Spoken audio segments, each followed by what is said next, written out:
Boolean expressions को simplified या minimise form में कन्वर्ट करने के लिए हम डिफरेंट टेक्निक्स यूज करते हैं। उसमें से एक टेक्निक अलजेब्रिक मैनिपुलेशन कहलाती है। अलजेब्रिक मैनिपुलेशन में हम डिफरेंट रूल्स यूज करते हैं जिनके इस्तेमाल से बुलियन एक्सप्रेशन सिंप्लीफाइड या मिनिमाइज फॉर्म के अंदर कन्वर्ट हो जाते हैं। रूल 1 के मुताबिक जब दो टर्म्स की तमाम इनपुट्स आपस में मैच कर रही हों सिवाय एक इनपुट के जो एक टर्म में कॉम्प्लीमेंट फॉर्म और दूसरी में नॉन कॉम्प्लीमेंट फॉर्म के अंदर मौजूद हो तो हम उन दोनों टर्म्स को मिलाकर एक टर्म के अंदर कन्वर्ट कर सकते हैं। इन दोनों टर्म्स को एक टर्म में कन्वर्ट करने के लिए हम ये करते हैं कि दोनों टर्म में से जो कॉमन इनपुट होती है उसे बाहर निकाल लेते हैं। इन दोनों टर्म में से ए बार, बी बार और सी बार कॉमन है। इस कॉमन इनपुट को हम बाहर निकाल लेंगे और जो बाकी इनपुट एक रह जाएगी उसको ब्रैकेट के अंदर डी की फॉर्म में लिखेंगे, यहां पर प्लस लिखेंगे और दूसरी कॉम्प्लीमेंट फॉर्म को यहां पर लिख देंगे। लॉजिक रूल्स के मुताबिक जब कॉम्प्लीमेंट और नॉन कॉम्प्लीमेंट इनपुट को हम और ऑपरेशन के जरिए आपस में मिलाते हैं तो वो 1 में कन्वर्ट हो जाती है और जब ये 1 वैल्यू इस कॉमन टर्म के साथ कंबाइन होगी तो ये सिंगल टर्म के अंदर कन्वर्ट हो जाएगी। इन स्टेप्स के जरिए हमारी दो टर्म्स एक सिंगल टर्म के अंदर कन्वर्ट हो गई जिसमें नंबर ऑफ इनपुट भी पहली वाली टर्म से कम है। अब इस रूल को हम एक बुलियन एक्सप्रेशन पर लगाएंगे। अब इस बुलियन एक्सप्रेशन पर मैं रूल 1 लगाऊंगा और इसे सिंप्लीफाइड या मिनिमाइज फॉर्म में कन्वर्ट करने की कोशिश करूंगा। सबसे पहले मैं चेक करूंगा कि किन टर्म्स में नंबर ऑफ इनपुट सेम है। इन 4 टर्म्स के अंदर नंबर ऑफ इनपुट 3 है, यानी कि पहली कंडीशन सारी टर्म्स फुलफिल कर रही हैं। अब मैं एक एक करके इन्हें आपस में कंपेयर करूंगा और देखूंगा कि कौन सी दो टर्म्स हैं जिसके अंदर सिर्फ एक इनपुट डिफर कर रही है। पहले मैं इस टर्म को इससे कंपेयर करूंगा। ए बार और ए बार सेम है, यहां पर बी और बी सेम है, यहां पर सी बार है और यहां पर सी है, यानी कि सिर्फ ये इनपुट कॉम्प्लीमेंट की फॉर्म में एक दूसरे में मौजूद है, तो ये दोनों एक पेयर बना लेंगे। इसके बाद बाकी रह जाने वाली टर्म्स को आपस में कंपेयर करूंगा। यहां ए, यहां पर भी ए है, यहां बी बार है, यहां पर बी बार है, यहां सी बार है, यहां सी। इसका मतलब सिर्फ एक इनपुट कॉम्प्लीमेंट फॉर्म में दोनों में मौजूद है, तो ये दोनों मिलकर भी एक पेयर बना लेंगे।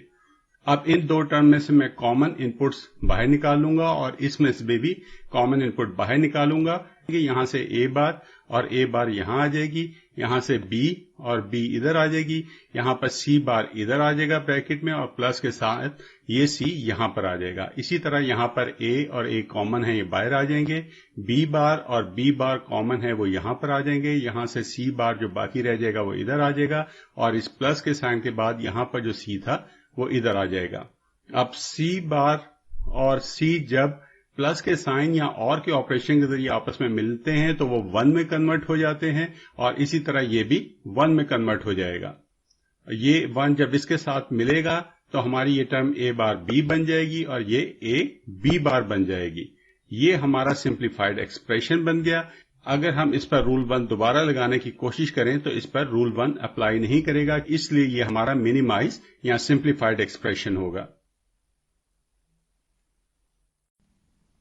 रूल 2 के मुताबिक अगर दो टर्म्स में डिफरेंट नंबर ऑफ इनपुट्स मौजूद हों, इस तरह के स्मॉलर साइज टर्म की तमाम इनपुट लार्जर टर्म के अंदर मौजूद हो सिवाय एक इनपुट के जो आपस में कॉम्प्लीमेंट फॉर्म के अंदर डिफर कर रही हो, तो उन टर्म्स को मिलाकर हम मिनिमाइज टर्म बना सकते हैं।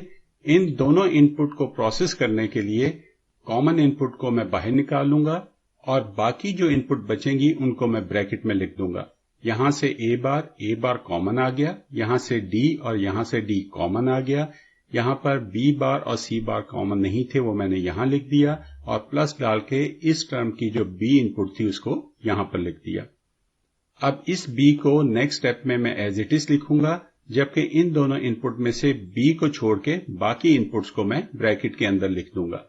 ये मेरा एक्सप्रेशन इस फॉर्म में कन्वर्ट हो गया। अब इस एक्सप्रेशन को मैं दोबारा एक्सपेंडेड फॉर्म में लिखूंगा तो मेरी ये दो टर्म्स इन दो टर्म्स में कन्वर्ट हो गई। और हर टर्म के अंदर number of input smaller size की टर्म के बराबर है।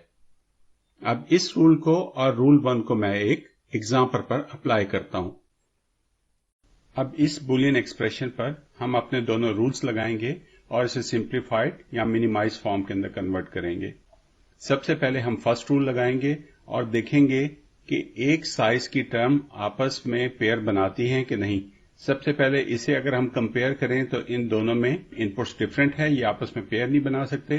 फिर मैं इसे इससे कंपेयर करता हूं, यहां ए बार है और यहां ए है, सिर्फ एक डिफरेंस आ गया, और यहां बी बार और सी बार है और यहां भी बी बार सी बार है। इसका मतलब ये दोनों रूल 1 के मुताबिक अपना पेयर बना लेंगे। अब मैं देखता हूं कि रूल 2 किन टर्म्स पर लगता है। इन दो टर्म्स पर हम अपना रूल 2 लगा के देखते हैं। यहां पर बी सी डी इनपुट्स मौजूद हैं, यहां बी बार है, यहां बी है, एक डिफरेंस आ गया। उसके बाद सी, यहां भी सी है, यहां डी बार, यहां भी डी बार है। इसका मतलब ये दो टर्म्स रूल 2 के अंडर पेयर बनाएगी। अब इनमें से कॉमन एलिमेंट या कॉमन इनपुट में बाहर निकालूंगा जो बी बार और सी बार होगा और ब्रैकेट में ए बार और ए आ जाएगा। और इसी तरह यहां से सी और डी बार कॉमन बाहर आ जाएंगे, यहां पर बी बार रह जाएगा और यहां पर ए बार बी रह जाएगा।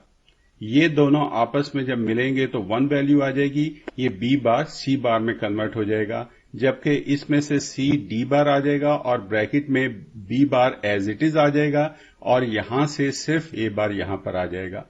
अब मैं इस टर्म को दोबारा एक्सपेंड करके सम ऑफ प्रोडक्ट की फॉर्म में लेके आता हूं। इसके बाद अब दोबारा मैं देखता हूं कि इस पर रूल 1 लगता है कि नहीं। ये दोनों टर्म्स का साइज सेम है लेकिन इनकी इनपुट यहां पर डिफरेंट हो गई, ये रूल 1 यहां नहीं लगेगा। अब मैं देखूंगा कि इनमें से किसी टर्म के ऊपर रूल 2 लगता है कि नहीं। अगर मैं यहां पर देखूं कि बी बार है, यहां भी बी बार है, यहां सी बार है, यहां सी, इसका मतलब इन दोनों टर्म्स में सिर्फ एक इनपुट का डिफरेंस है और बाकी तमाम इनपुट्स यहां पर मौजूद हैं। इसका मतलब ये दोनों को मैं रूल 2 के अंडर कंबाइन कर दूंगा। कंबाइन करके जब मैं लिखूंगा तो बी बार यहां से कॉमन आ जाएगा और यहां मेरे पास सी बार रह जाएगा और यहां पर सी डी बार रह जाएगा और ये टर्म एज इट इज आ जाएगी। इसके बाद अब इनको सिंप्लीफाई जब मैं करूंगा तो यहां मेरे पास बी बार सी बार आ जाएगा और यहां पर सी के अलावा बाकी जो टर्म इनपुट्स होंगी वो यहां पर आ जाएगी, यहां डी बार आ गया। अब मैं दोबारा इसको एक्सपेंड करके सम ऑफ प्रोडक्ट की फॉर्म में लाऊंगा तो मेरा एक्सप्रेशन इस फॉर्म में आ जाएगा। ये याद रखें, आपने उस वक्त तक रूल 1 और रूल 2 बुलियन एक्सप्रेशन पर लगाते चले जाना है जब तक इन पर रूल 1 और रूल 2 में से कोई रूल अप्लाई ना हो रहा हो। अब इस एक्सप्रेशन पर ना तो रूल 1 लगता है ना रूल 2 लगता है, तो ये मेरे सिंप्लीफाइड या मिनिमाइज एक्सप्रेशन हो गया जो इस एक्सप्रेशन को रिप्रेजेंट कर रहा है। ये याद रखें, आपने उस वक्त तक रूल 1 और रूल 2 बुलियन एक्सप्रेशन पर लगाते चले जाना है जब तक इन पर रूल 1 और रूल 2 में से कोई रूल अप्लाई ना हो रहा हो। तब हम कहते हैं कि हमारा एक्सप्रेशन मिनिमाइज फॉर्म के अंदर है। रूल 1 और रूल 2 के अलावा कुछ और रूल्स भी हैं जो अलजेब्रिक मैनिपुलेशन में यूज होते हैं, लेकिन वो रूल्स इतने ज्यादा यूज नहीं होते जितना रूल 1 और रूल 2 यूज होता है, और इन दो रूल्स को यूज करके आपके ज्यादातर एक्सप्रेशन मिनिमाइज फॉर्म के अंदर कन्वर्ट हो जाते हैं।